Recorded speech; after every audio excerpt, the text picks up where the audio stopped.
Ken, the people have been asking, they've been demanding thoughts from Santa Locky, from Ken Barkley, your favorite handicapper for week 0 of college football. What do you got for us, good sir? Any bets or thoughts here coming up for the first slate of college football games? Yeah, I mean, I can't in good conscience be like, it's me, your UTEP Jacksonville State expert here that's been like, running all the depth charts all day. I don't know a lot of the teams that are playing this weekend. Excited to learn more about them. I know a little bit about a few of them. I know an okay about Navy and Notre Dame. That's like the centerpiece game. And I know enough to at least give you like a thought on the game that I think is kind of interesting. So the angle that we brought up all last year is Marcus Freeman was a brutal coach in games where he was expected to win by a large margin. Defensive-minded coach, conservative. They played lower-scoring games. They didn't cover big numbers, including against Navy last year.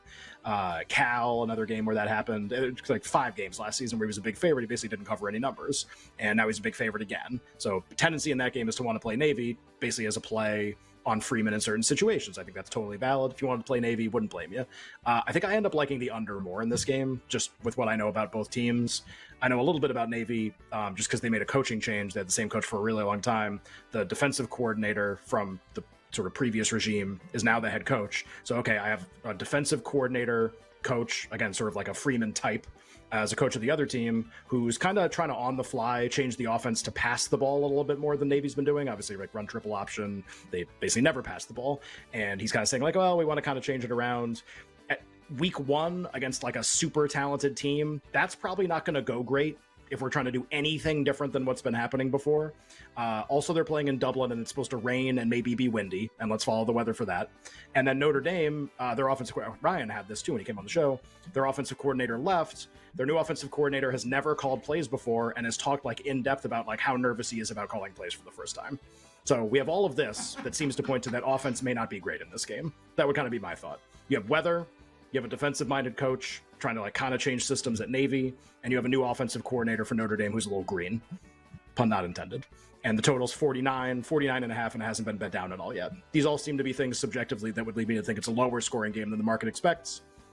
If you wanted to bet for week 0, my favorite would probably be the under in that game. It'll be like probably it's probably the only game I might end up watching live right before we go to a wedding.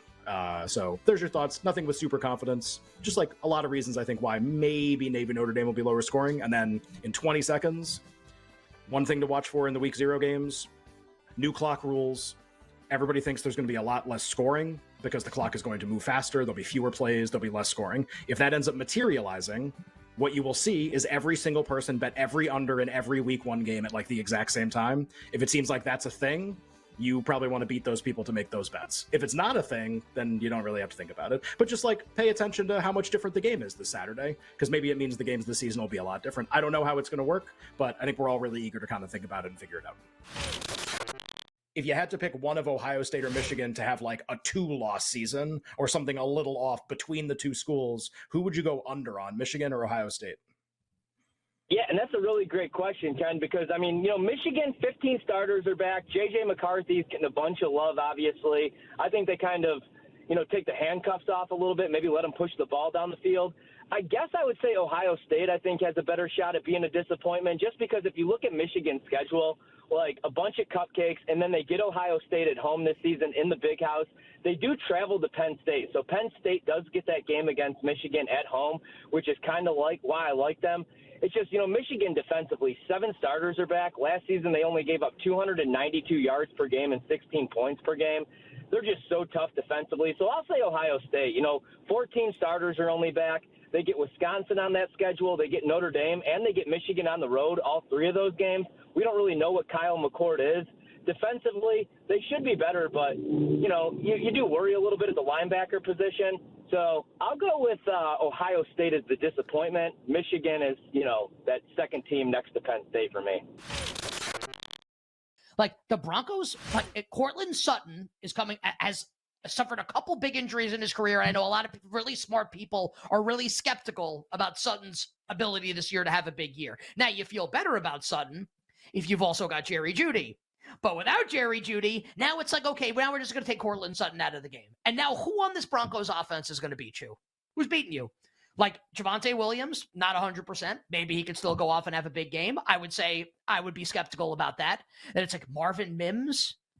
Marquez Callaway, the aforementioned Kendall Hinton, Adam Troutman, Greg Dulcich, any of these names? Is this like the 1999 St. Louis Rams, the 2007 New England Patriots, like the 1999 or 98 Minnesota Vikings? Like what are we talking about here with this Broncos offense? I think the Raiders have the better quarterback in the game. Right now, I take Garoppolo. I don't even think it's close. I'm getting 4.5. I don't know, man. Pride and poise, baby. Give me the Raiders. The total in week 1 is 38.5. If Clayton Tune is the starting quarterback, hold on.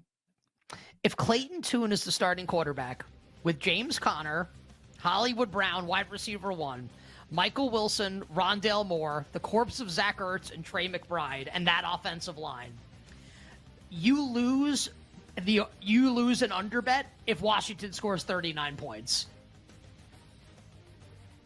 Maybe. Like the total might have to be like in that game. Yes, the total might have to be like, maybe we should bet Tracy on comeback player of the year right now ahead of this game in week number 1. Arizona has traded for a presumptive Cleveland Browns backup quarterback, Josh Dobbs. And if you pay attention to the show, you watch and you listen to us, you know that we've been high on Dorian Thompson-Robinson, and we were saying DTR was going to overtake Kellen Mond to be the Browns' third quarterback. Kellen Mond was released this week by Cleveland. And then it was like, is DTR going to be the second string quarterback for the Browns? Like if Deshaun Watson's bad at the end of the year, is DTR going to play for Cleveland? Well, apparently the Browns agree. And watching the preseason games tells you all you need to know, that DTR might be ready for prime time soon here in the National Football League. So Cleveland cuts Bond. Now they've traded Josh Dobbs to the Arizona Cardinals, and Tom Pelissero of NFL Media sending the tweet out, and Pelissero himself speculating and writing that Arizona has not yet named a starting quarterback for week number 1 on the road at the Commanders. We've talked about that game over the course of the show, and Josh Dobbs will now be in the mix. Pelissero adding, Dobbs was with Cardinals offensive coordinator Drew Petzing, your guy. He knows the offense. Dobbs had spent time with him in the past. Dobbs will compete with Colt McCoy and Clayton Tune for the starting job. We're 2 weeks from the season opener. Also, Josh Dobbs got signed off the street last year by the Tennessee Titans and started in a must-win game, and now he gets traded for by Arizona. Now he's going to start week 1 on the road in Washington with this bleep bag team. This team's tanking, man. I don't think you can convince me otherwise. So now it's Colt McCoy, it's Josh Dobbs, and it's name that Clayton Tune. That's the quarterback derby here while we wait for Kyler Murray to come back. And you're telling me this team's not tanking with everything they've done? And I'm not even saying they shouldn't. It's not even a criticism. Just I think it's probably what's happening. The number I think is still 7, right? Commanders -7. I don't even know. It's I don't know what's worse. Also, Pelissero goes, Josh Dobbs knows the offense. Okay, great. Yeah, also, he's going to be with the team for 10 days and maybe start week 1. No. Right. It's what's worse? Clayton Tune, full off season, or Josh Dobbs with 2 weeks? What's worse?